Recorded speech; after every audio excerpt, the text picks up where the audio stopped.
Welcome to SS biology classes. I am doctor Shiv Shankar Gautam. हम discuss कर रहे थे सेल साइकिल के बारे में और उसके बाद हमने शुरुआत की है सेल डिवीजन के बारे में। ठीक है ना। तो सेल डिवीजन टू टाइप्स का होता है, माइटोसिस और मियोसिस। तो इसके बारे में डिफरेंस हमने बता दिया था। तो आज हम शुरुआत कर रहे हैं माइटोसिस के बारे में। ठीक है ना। तो माइटोसिस का जो इम्पोर्टेंस है, माइटोसिस की जो ज़रूरत है वो ये है कि ये ग्रोथ और रीजनरेशन या कह सकते हैं हीलिंग में, रिपेयरिंग में ये काम करता है। ठीक है ना। जैसे बॉडी में कहीं भी टूट फूट होती है तो जो सेल्स उसको कवर करती हैं वो माइटोसिस के द्वारा ही करती है। ठीक है। अच्छा, सेल्स में डिवीजन की क्षमता होती है और वो उसको कंट्रोल करने के लिए भी उसके अंदर पावर होती है। ठीक है। लेकिन जहाँ ज़रूरत होगी वहाँ अगर सेल डिवीजन होता है तो ठीक है, अगर ज़रूरत से ज़्यादा होता है तो ये प्रॉब्लमेटिक है। तो आप लोगों को मैं बता दूं कि जब कोई सेल जिसे डिवीजन कर रही है और वो अनकंट्रोल डिवीजन कर रही है, यानी कि उसका कंट्रोल ही नहीं है, जहाँ ज़रूरत भी नहीं है और तब भी वो डिवीजन करती जा रही है, तो ये क्या है, ये एबनॉर्मल ये प्रोसेस है। तो जैसे कैंसर में क्या होता है कि सेल जो होती है वो अनकंट्रोल हो जाती है ना। यानी एक तरह से कह सकते हैं वो मैड हो जाती है, एकदम पागल हो जाती है और लगातार डिवीजन करती चली जाती है। उस पर डिवीजन पे कोई कंट्रोल नहीं होता है। और जैसे कहीं किसी भी हिस्से में जहाँ भी कैंसर प्रोड्यूस होता है तो जहाँ की सेल अनकंट्रोल हो जाती हैं वो बहुत सारा डिवीजन करने लगती हैं और वहाँ ट्यूमर या आउट ग्रोथ निकलने लगती है। तो ये जो सेल हैं जो कि एक तरह से मैड हो गई हैं, तो ये एक जगह पर बहुत सारी ग्रोथ, अनवांटेड ग्रोथ करती हैं और इसी को हम कैंसर कहते हैं। ठीक है। क्योंकि ये जो सेल जो होती है वो अपने आप में एक टॉक्सिन बनाने लगती हैं, यानी कि जो हानिकारक यानी हार्मफुल प्रोटीन प्रोड्यूस करने लगती हैं।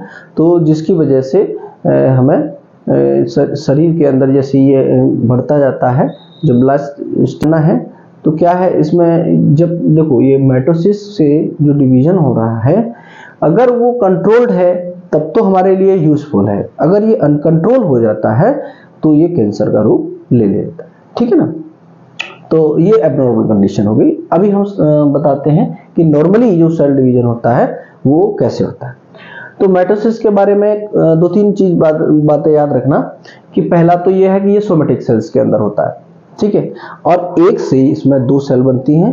ये इक्वेशनल डिवीजन है। इक्वेशनल डिवीजन का मतलब जो क्रोमोसोम का नंबर है वो पेरेंट सेल में और डॉटर सेल में, डॉटर सेल मतलब जो पेरेंट सेल जो डिवाइड करके जो दो सेल बना रही है वो डॉटर सेल बोलते हैं, उनमें एक ही बराबर रहता है, इसलिए इसको इक्वेशनल डिवीजन भी कहते हैं। और दूसरा, ये स्ट्रासबर्गर ने इसको प्लांट में डिस्कवर किया था और फ्लेमिंग ने इसको एनिमल्स में डिस्कवर किया था। फ्लेमिंग ने इसको टर्म दिया था माइटोसिस, है ना। तो ये दो चार चीजें हैं जो माइटोसिस के बारे में याद रखनी है। एक बात याद और रखना कि माइटोसिस जो होता है पूरी बॉडी में ग्रोथ और रिपेयर के लिए होता है, जबकि मियोसिस जो होता है वो केवल और केवल जनन कोशिकाओं में यानी रिप्रोडक्टिव सेल्स के अंदर ही पाया जाता है। ठीक। अब आते हैं कि माइटोसिस में इसमें भी टू फेजेस होते हैं। एक तो इसको कहते हैं कैरियोकाइनेसिस, है ना। दूसरा होता है साइटोकाइनेसिस, यानी दो इसमें प्रोसेस होती है, कैरियोकाइनेसिस और साइटोकाइनेसिस। कैरियोकाइनेसिस में क्या होता है, कैरियोन का मतलब होता है न्यूक्लियस और कैरियोकाइनेसिस मतलब न्यूक्लियस का डिवीजन, है ना। तो न्यूक्लियस का डिवीजन होता है पहले, फिर उसके बाद जब न्यूक्लियस डिवाइड हो जाता है तब जाकर के सेल्स आपस में अलग अलग होती हैं और उसको कहते हैं हम साइटोकाइनेसिस। ठीक है। तो अब इसमें देखो कैरियोकाइनेसिस में 4 फेजेस हैं। पहला है प्रोफेज, मेटाफेज और एनाफेज और टीलोफेज, ये 4 फेज हैं। अब इनमें क्या क्या डिफरेंसेस होते हैं, क्या क्या चेंजेस होते हैं ये देखते हैं। तो ये है प्रोफेज। प्रोफेज की हमने जो स्टेज बनाई है, तो इसमें केवल ये देखो, ये ऊपर वाली जो है वो सेल मेम्ब्रेन है और अंदर वाली जो होती है वो न्यूक्लियर मेम्ब्रेन है। ठीक है। तो ये न्यूक्लियर मेम्ब्रेन के अंदर क्या है, ये न्यूक्लियस है ना, ये क्रोमेटिन है और ये न्यूक्लियोलस है। केवल हमने जो जरूरत वाली चीज है केवल वही दर्शाई है, बाकी पूरा स्ट्रक्चर नहीं बना है। ये जो दिख रहा है ये सेंट्रियोल है। तो प्रोफेज में क्या होगा कि एक तो ये ग्रोथ फेज है, तो इसमें सेल का जो है लार्ज हो जाएगी, ठीक है, और इसमें सेंट्रियोल क्या हो जाएगा, डुप्लीकेट हो जाएगा, डबल हो जाएगा, ठीक है। ये क्रोमेटिन जो है, ये क्रोमेटिन जो फाइबर्स हैं, ये अब इसमें देखो दो फेज बना दिया हमने, एक अर्ली प्रोफेज है, एक लेट प्रोफेज है। तो ये लेट प्रोफेज में जैसे आएगा तो इसमें क्या होगा कि ये जो क्रोमेटिन है वो कंडेंस हो जाएगा, और कंडेंस होकर के क्रोमोसोम बनाएगा। क्रोमोसोम कैसा बनाएगा कि ये वूलन का जो बॉल होती है उस टाइप का एक स्ट्रक्चर बनाएगा। हम उस जिस क्रोमोसोम कहते हैं उसको, ठीक है ना, उसको कहते हैं हम क्रोमोसोम। ये क्रोमेटिन क्रोमोसोम में कन्वर्ट हो जाएगा, ठीक है, वूलन की बॉल जैसा इसमें स्ट्रक्चर आ जाएगा। उसको हम बोलते हैं स्पायरिंग स्टेज, इसको हम बोलते हैं स्पायरिंग स्टेज, ठीक है। और एक और चेंज ये होगा कि ये जो सेंट्रियोल डिवाइड किया है वो अपने दूसरे पोल की तरफ मूव कर जाएगा, यानी एक पोल पे ही थे और ये दूसरे पोल की तरफ मूव कर जाएगा। तो ये तो हो गया प्रोफेज का जो कंडीशन है। इसके बाद ये जाएगी सेल मेटाफेज में। मेटाफेज में क्या होगा कि ये जो क्रोमोसोम है वो वेल स्ट्रक्चर्ड हो जाते हैं और अच्छे शेप में आ जाते हैं। उसके बाद ये एक प्लेट पे अरेंज हो जाते हैं, सीधे सीधे प्लेट पर अरेंज होंगे, उसको हम मेटाफेजिक प्लेट बोलते हैं।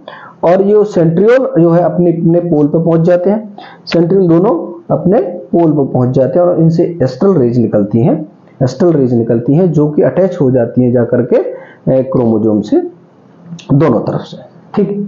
तो ये हो गया मेटाफेज। अच्छा, एक चीज जो याद रखना, मेटाफेज जो होती है वो क्रोमोसोम को स्टडी करने की सबसे अच्छी स्टेज होती है। क्यों? क्योंकि इसमें ये अच्छी, एक तो सही शेप में आ जाते हैं और दूसरा एक ही प्लेट पे अरेंज हो जाते हैं।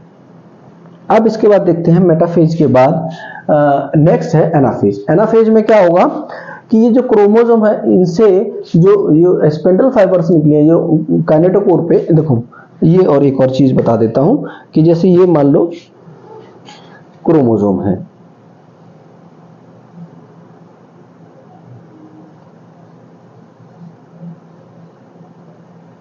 ठीक है, ये क्या है, ये क्रोमोसोम है।